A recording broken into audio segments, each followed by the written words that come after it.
guys, welcome to you all. Today we are going to start functions in Python part 2.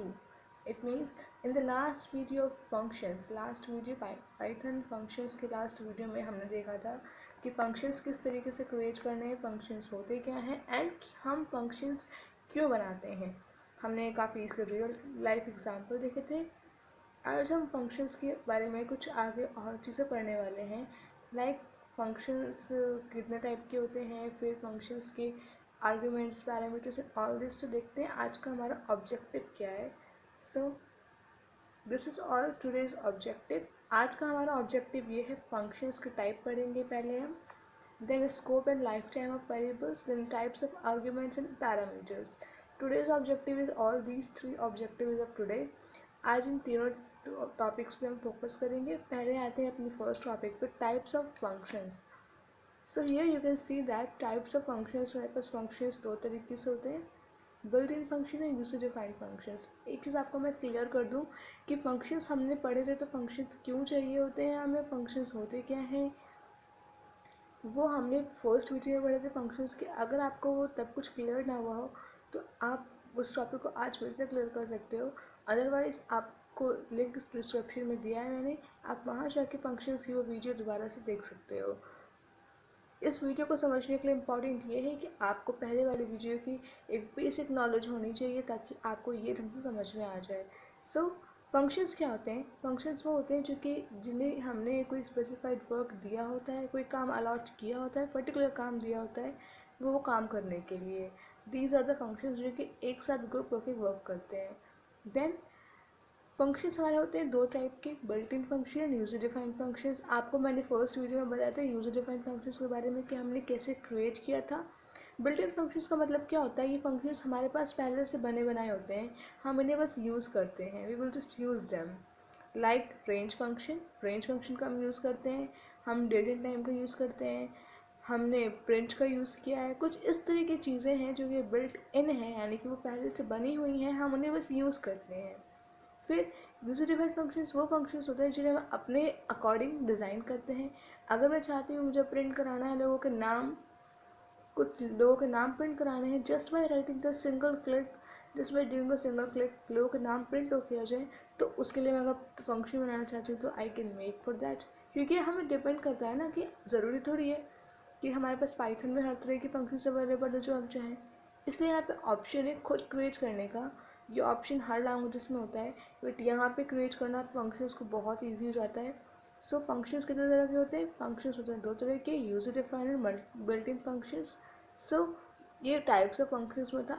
आगे आते हैं scope and life time of variable. Okay, last time हमने scope of variable के life time में इतने study नहीं की थी बिकॉज वो उसमें रिक्वायर्ड नहीं था. अब ये हमारे फंक्शंस के अबव की चीज़ होती है. इसमें क्या होता है कि हम ये देखेंगे कि वेरिएबल्स के बारे में क्या है. आपने एक चीज़ नोटिस की होगी, इसमें वेरिएबल हमने यहाँ पे स्कोप और लाइफ टाइम दोनों हमने वेरिएबल की बात की है. हमने कहा है scope and life time of variable. किसकी बात हो रही है? वेरिएबल की बात हो रही है यहाँ पे. वेरिएबल क्या होते हैं? वेरिएबल वो वर्ड्स होते हैं जो हम डिक्लेयर करते हैं अपनी प्रोग्राम की स्टार्टिंग में. वेरिएबल्स के बारे में आपको कुछ नहीं पता कि हमें वेरिएबल की नेमिंग कन्वेंशंस किस तरीके से करनी है या फिर वेरिएबल्स का वर्क क्या होता है, वेरिएबल क्या होते हैं, then go to the channel, आपको वहाँ पर भी इसका वीडियो मिल जाएगा. Then coming to the scope. Scope का मतलब क्या होता है कि हमारा जो वेरिएबल डिक्लेयर किया है हमने वो कहाँ तक वैलिड है. इट मीन्स दैट इसका एक रियल लाइफ एग्जांपल देखते हैं कि मैंने यहाँ पे कोई एक परचेज किया सामान. Okay, I have purchased hair dryer. Okay, अब डिपेंड करता है कि उसकी लाइफ टाइम कितनी है, मीन्स उसका मैन्युफैक्चरिंग डे से कितने टाइम तक वो चल सकता है. कहते हैं ना कि हाँ ये 5 ईयर्स तक चलेगा, गारंटी है, वारंटी है, लाइक दिस. इसमें हमारे पास वेरिएबल्स में स्कोप होता है. स्कोप दो तरीके से होते हैं, local scope and global scope. ठीक है, किसी भी लैंग्वेज में लोकल और ग्लोबल स्कोप होते हैं हर वेरिएबल्स के लिए. डिपेंड करता है कि हमने वेरिएबल को कहाँ डिक्लेयर किया है, हम वेरिएबल को कहाँ यूज़ कर रहे हैं, इसके ऊपर हमारे वेरिएबल का स्कोप डिपेंड करता है. लाइफ टाइम ऑफ वेरिएबल मतलब ये होता है कि अगर हमने लाइफ टाइम का वेरिएबल का लाइफ टाइम का मतलब लाइफ टाइम वेरिएबल की भी डिपेंड करती है हमारे स्कोप के ऊपर. क्योंकि अगर स्कोप लोकल है तो लाइफ टाइम ज़्यादा नहीं है, अगर स्कोप ग्लोबल है तो उसकी लाइफ टाइम बढ़ जाती है बिकॉज वो ग्लोबल डिक्लेयर हो चुका है। ठीक है, सो अब आते हैं जो भी आपको स्क्रीन पे लिखा हुआ दिख रहा है। So come to these points. पहला है हमारे पास scope and variable is a portion of the program where the variable is recognised. So अभी जो मैंने कहा वही है यहाँ पे कि स्कोप वेरिएबल वो प्रोग्राम के पोर्शन होते हैं जहाँ पे हम वेरिएबल को रिकॉग्नाइज करते हैं, मतलब हमने जहाँ वेरिएबल डिक्लेयर किया है हम दिखाते हैं कि यहाँ डिक्लेयर किया है हमने, तो इसका ये स्कोप हो सकता है। वेरिएबल्स क्या होते हैं? वेरिएबल्स हमारे पास दो तरीके के हो सकते हैं, जो हम फंक्शन के अंदर डिफाइन करें और जो हम फंक्शन के बाहर डिफाइन करें। अभी तक हमने जितने भी एग्जांपल्स किए थे जिसमें हमने इफ एल्स के एग्जांपल्स किए थे, जिसमें हमने एक्स को डिक्लेयर किया था इफ़ के अबव, वो फंक्शन नहीं था बट वो एक्स हमारा स्टार्टिंग में डिक्लेयर हुआ था। It means that is outside the function. अगर हम नीचे कोई फंक्शन क्रिएट करते तो वो हमारा आउटसाइड द फंक्शन का हमारे डिक्लेयर होता है वेरिएबल। सेम वे इसका एग्जांपल भी है, नेक्स्ट में हम उस पर भी मूव ऑन करेंगे। बट अभी ये जानना ज़रूरी है कि वेरिएबल्स हमारे बन सकते हैं फंक्शन के अंदर भी और फंक्शंस के बाहर भी।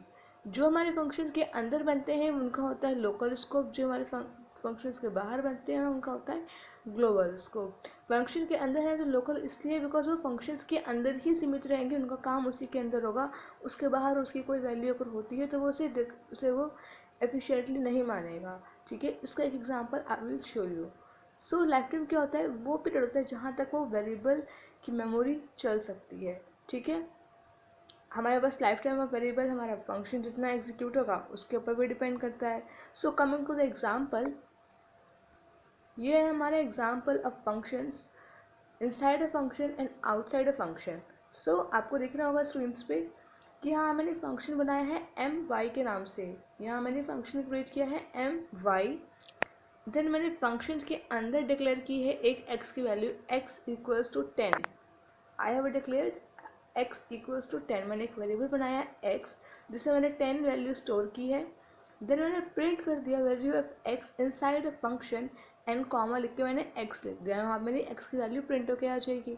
उसके बाद मैंने फंक्शन के नीचे लिखा है, जब फंक्शन क्लोज हो गया तो मैंने नीचे डिक्लेयर किया है एक्स की वैल्यू 20। ठीक है, एंड फिर से मैंने माई को कॉल किया है, अपने ऊपर वाले फंक्शन को मैंने यहाँ पे कॉल किया है। बट आप जो इसे रन करोगे तो आपको एक्स की वैल्यू कुछ मिलेगी और एक्स की वैल्यू कुछ मिलेगी, यानी कि हमारे पास एक्स की वैल्यू 10 भी आएगी 20 भी आएगी, बट हमारी एक्स की वैल्यू जो 10 लिखी है ऊपर वो 20 से रिप्लेस नहीं होगी, क्योंकि वो हमारा एक्स फंक्शन के अंदर वो है, उसकी वैल्यू अलग है, और फंक्शन के बाहर उसकी वैल्यू अलग है, तो वो दोनों ही अलग तरीके से प्रिंट होके आएगा। ठीक है, जैसे कि देखो मैंने माई फंक्शन को कॉल किया, ठीक है, तो माई फंक्शन में क्या चीज़ प्रिंट होनी है? Value inside function x, x की वैल्यू क्या है? फंक्शन के अंदर में 10 है वैल्यू, तो मेरे पास वो प्रिंट होके आ जाएगा। अगर मैंने यहाँ पे फिर सबसे लास्ट लाइन लिखी है print value of x outside the function, means जो हमने एक्स 20 लिया है यहाँ पे मेरे पास वो वैल्यू प्रिंट हो गई क्योंकि ये आउटसाइड है फंक्शन के। ठीक है, तो एक चीज़ क्लियर कर लेना कि जो हमारे पास जो वैल्यूज़ फंक्शन के अंदर रहती हैं अगर उन्हें हम दोबारा डिक्लेयर करते हैं फंक्शन के बाहर तो उससे उसकी ओरिजिनल वैल्यू पे कोई इफेक्ट नहीं पड़ता, वो उसकी वही वैल्यू प्रिंट होगी जो उसकी फंक्शन के अंदर गिवन हुई है। सो इसका डेमो भी आपको मिलेगा, I will show you. Then coming to the next, that is arguments and parameters. So arguments and parameters भी अगर हम बात करें तो मैंने डिस्कस किया था लास्ट वीडियो में कि आर्ग्यूमेंट्स पैरामीटर्स होते क्या हैं। पैरामीटर्स वो होते हैं जो हम फंक्शन के साथ डिक्लेयर करते हैं, like I will show you. Like मैंने यहाँ पे लिखा है माई, मैंने इसके बाद यहाँ बीच में लिख दिया है नेम, यानी कि यहाँ पे मेरे पास नेम भी एक पैरामीटर होगा। मीन्स अगर मैं चाहूँ, यहाँ पे मैंने क्या किया, यहाँ पे मैंने माई नाम का एक फंक्शन क्रिएट किया था। ठीक है, अब मैं ये सोच रही हूँ, यहाँ पैरामीटर की बात कर रही हूँ मैं अभी, तो पैरामीटर अगर मुझे चाहिए क्रिएट करना है, हमने अपने लास्ट वीडियो में भी देखा था कि पैरामीटर हमने किस तरीके से क्रिएट किया था। हमने क्या किया था, हमने फंक्शन के आगे पैरेंथेसिस में हमने यहाँ पे लिखा था नेम कॉमा मैसेज लिखा था, या हमने यहाँ पे नेम लिखा था। इट मीन्स दैट कि मैं चाहती हूँ कि जब मैं हेलो प्रिंट करवाऊँ प्रिंट के बाद यहाँ पे, तो मेरे पास यहाँ नेम भी प्रिंट होकर आना चाहिए। चलो ये आपको एग्जाम्पल के जरिए दिखाऊंगी तो आपको क्लियर ढंग से होगा।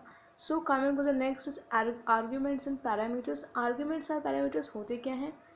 आर्ग्यूमेंट्स और पैरामीटर्स दोनों की मीनिंग एक ही होती है। पैरामीटर्स वो होते हैं जो हम फंक्शंस के साथ कॉल करते हैं, जो कि एक एट्रीब्यूट की तरह वर्क करते हैं। जैसे कि मैंने अगर ट्राई किया, let's show me example this, या आप लोग देख रहे हो कि यहाँ पे मेरा फंक्शन बना है, एक हाई नाम का फंक्शन मैंने क्रिएट किया है। यहाँ पे name and message is the arguments, ठीक है, ये पैरामीटर्स होते हैं हमारे। मैं चाहती हूँ कि हाई हो, अगर मैं हाई फंक्शन को कॉल करूँ तो मेरे पास नेम और मैसेज का भी इनपुट आए यूज़र से। यहाँ पे हम इनपुट ले रहे हैं यूज़र से, ठीक है, we are taking input from the user, we are not giving input. अब यूज़र तो हम कर रहे हैं कोड रन, तो यूज़र हम ही बनेंगे, तो ये यूज़र हम ही है यहाँ पे। बट रिमेंबर दैट कि हमने यहाँ जो फंक्शन बनाया है हाई नेम का, उसमें दो पैरामीटर्स हैं, नेम एंड मैसेज। सो ये पैरामीटर्स हमने जो क्रिएट किए हैं यहाँ पे, इसका मतलब ये है कि अगर मैं हाई फंक्शन कॉल करती हूँ विदाउट नेम एंड मैसेज, अगर मैंने नेम नहीं डाला, मैसेज नहीं डाला, इट मीन्स मुझे यहाँ पे एरर आ जाएगा, parameters needed to and none of parameter is specified. ये आप जब रन करोगे तो आपको इसका बेटर एग्जांपल और बेटर अंडरस्टैंडिंग तभी होगी, बिकॉज ये इस तरीके से सिर्फ एक नॉर्मल वर्बली वो इतना क्लियर नहीं होता जितना वो आपको प्रैक्टिकली क्लियर होती हैं चीज़ें। So coming to the arguments, so ये है हमारे आर्ग्यूमेंट्स। नॉर्मल आर्ग्यूमेंट्स होते हैं कुछ, जो अभी आपको दिखाया मैंने एग्जांपल, वो सिंपल आर्ग्यूमेंट्स थे। देन आते हैं डिफ़ॉल्ट आर्ग्यूमेंट्स एंड देन आते हैं आर्बिट्री आर्ग्यूमेंट्स। आर्ग्यूमेंट्स का हो या पैरामीटर का हो, दोनों की मीनिंग एक ही चीज़ होती है। यहाँ पे डिफरेंट इज़ दैट कि इसका यूसेज अलग अलग है, यहाँ अलग अलग जगह पे इसका यूज़ अलग होता है, ठीक है। आर्ग्यूमेंट्स को हमने हमने आर्ग्यूमेंट्स जो बनाए, जब हमने दो पैरामीटर्स लिए तो हमने यूज़ किया।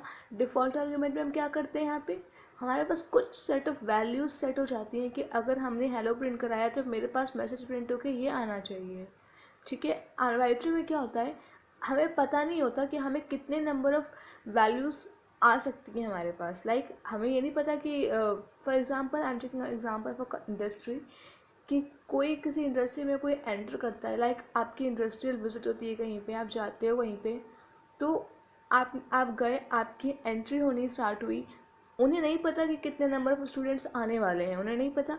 उन्होंने करंटली नेम सबके एंटर कर लिया अपने सिस्टम में। देन उन्होंने जब एंटर प्रेस किया तो हमारे पास लिखा हुआ है hello name this, hello Raghav, hello Rishi, hello Nisha, like this. तो उनके पास वो जो मैसेजेस आए वो कैसे आए, hello is that message, hello तो हमारे पास प्रिंट होके आएगा। फॉर एग्जांपल ये आ रहा है प्रिंट होके hello name welcome, hello Nishi welcome. So इसका मतलब क्या हो रहा है कि जो वेलकम वहाँ पे है वो हमने आर्बिट्री के ज़रिए ये प्रिंट करा दिया है कि हमारे पास वो डिफ़ॉल्ट है, वो हमारा प्रिंट होके एक साथ आएगा। You will show in a demo also. So ये है हमारा आर्ग्यूमेंट्स, जहाँ पे हमारे पैरामीटर्स होते हैं ये। सो देखो यहाँ पे क्या किया मैंने, यहाँ पे हमने किया क्या है, नेम एंड मैसेज हमारा दो पैरामीटर्स हैं, ठीक है। हमने यहाँ क्या प्रिंट कर दिया है हेलो, नेम और मैसेज हमें मिलेगा इनपुट यूज़र से, ठीक है। हमें ये दोनों इनपुट मिलेगा यूज़र से, इसलिए हमने यहाँ पे प्लस का साइन लगाया, बिकॉज हमें ये कॉन्कैट होकर मिलेगा रिजल्ट एक बार, ठीक है। सो आई होप ये क्लियर हो आपको। इनकी ध्यान रखना फंक्शन क्रिएट करते वक्त जो कॉलन जहाँ लगा है उसके बाद से जो हमारे पास एंटर होकर जो स्पेस आता है हमें वहीं से क्रिएट करनी होती है, नेक्स्ट लाइन लिखनी होती है, otherwise it will show an error.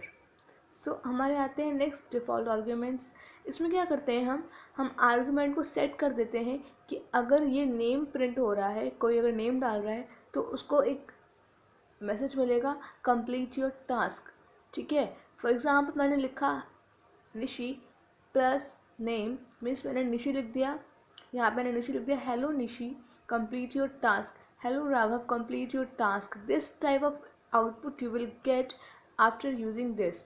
एक बात याद रखना, सिर्फ मैसेज लिखने से आपको इसका डिफ़ॉल्ट आपका आर्ग्यूमेंट सेट नहीं होगा। आपको आर्ग्यूमेंट को सेट करने के लिए, डिफ़ॉल्ट सेट करने के लिए इक्वल्स टू का साइन यूज़ करना पड़ेगा, बिकॉज ये इक्वल्स टू का साइन ही एक ऐसा साइन है जिससे आपको ये प्रूफ करता है कि this is a default argument. Means you are setting it कि आपका कुछ अगर नहीं भी हो रहा है, अगर बाई चांस किसी ने नेम नहीं भी डाला तो आपका ये आर्ग्यूमेंट तो प्रिंट होगा ही। मीन्स अगर आपने मैसेज नहीं डाला किसी के पास तो आपके पास फिर भी मैसेज आएगा। हमने लिखा, अपना नाम लिख दिया हमने, ठीक है, we have written our name, हमने यहाँ पे मैसेज में कुछ नहीं लिखा, लेकिन मेरे पास फिर भी आ जाएगा कंप्लीट योर टास्क, बिकॉज यहाँ पे हमने इसे डिफ़ॉल्टली सेट कर दिया है।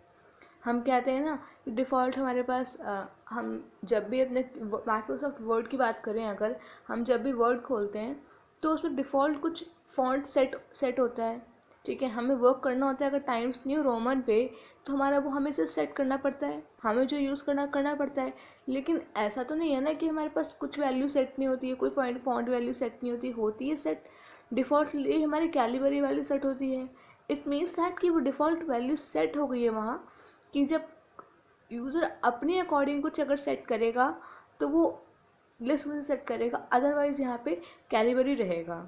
Okay, so same is here कि अगर आपने यहाँ पे मैसेज में कुछ गिवन किया है कि हमारे पास ये मैसेज प्रिंट हो जाए, होके आ जाए नेम के आगे, तो वो प्रिंट होके आ जाएगा। अदरवाइज अगर आपने नहीं दिया तो यहाँ पे क्या हो रहा है, नेम के बाद मैसेज अपने आप प्रिंट होके आ रहा है, कंप्लीट योर टास्क या वॉट एवर आप मैसेज जो लिखना चाहो वो, क्योंकि आपने इसे डिफ़ॉल्ट में सेट कर दिया है कि डिफ़ॉल्ट आर्ग्यूमेंट है हमारा।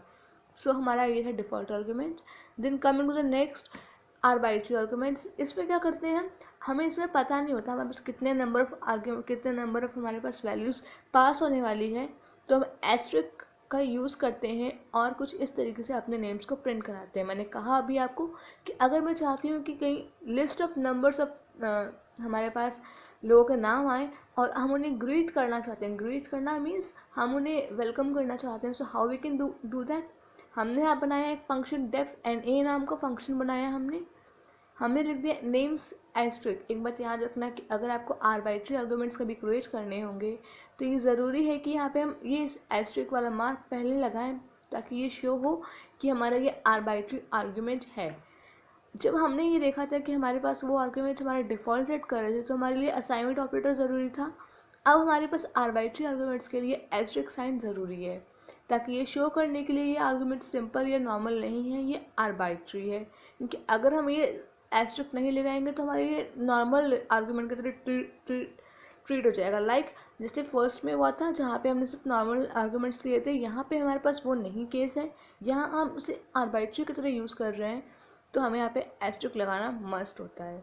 सो मैंने यहाँ पे क्रिएट किया एक फंक्शन डेफ एन ए नाम का, जिसमें मैंने वैल्यूज़ ली हैं, नेम्स लिया है। फिर मैं प्रिंट करा रही हूँ फंक्शन के अंदर में हेलो नेम। मैंने यहाँ पे हेलो लिख दिया है, ठीक है।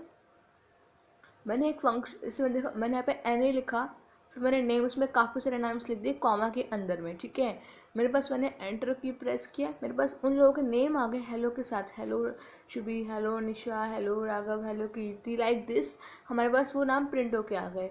सो what we are doing here, हम यहाँ क्या कर रहे हैं, हम जस्ट राइटिंग हमने एक लाइन में सबके नाम एंटर कर दिए, एंटर प्रेस कर दिया, हाँ हमारे पास लिस्ट ऑफ नेम्स आ गए विद द ग्रीटिंग्स, हमने उन्हें वेलकम भी कर दिया और हमारे पास ये बहुत आसानी तरीके से सब बच्चों के सब जितने भी लिस्ट थे वो सारे नेम्स आ गए। So this is how the arbitrary arguments work. So for today's session this is sufficient, because आज हमने जो चीज़ें सीखी हैं इन सब का भी डेमो आपको जल्दी देखने को मिलेगा। Stay tune to learn and code in Python with GoWithTrend, because you are going to learn something very realistic things। आपको मैंने अभी तक जितने भी वीडियोस में शो किया है वो आपको एक रियल लाइफ एग्जांपल से मैंने एक्सप्लेन किया है, ताकि वो बेटर अंडरस्टैंडिंग हो सके। अगर फिर भी आपको कहीं पे भी थोड़ी सी भी कोई प्रॉब्लम अगर होती है तो प्लीज़ मुझे कमेंट्स में एक्सप्लेन किया करो, ताकि मैं आपकी उन प्रॉब्लम्स का कोई एक सोल्यूशन निकालूँ। या फिर कोई अगर प्रॉब्लम है, कोई भी प्रॉब्लम है, लाइक इंस्टॉलिंग दी सॉफ्टवेयर्स, लाइक अंडरस्टैंडिंग एनीथिंग, कोई ऐसा टॉपिक जो समझ नहीं आया हो, आप चाहते हो कि मैं दूसरे तरीके से बनाऊँ video, and different anything, any your suggestions are welcomed and any of your problems are welcomed, I am ready to hear. So stay tuned and learn coding with GoWithTrend, and stay safe and stay home. Thank you.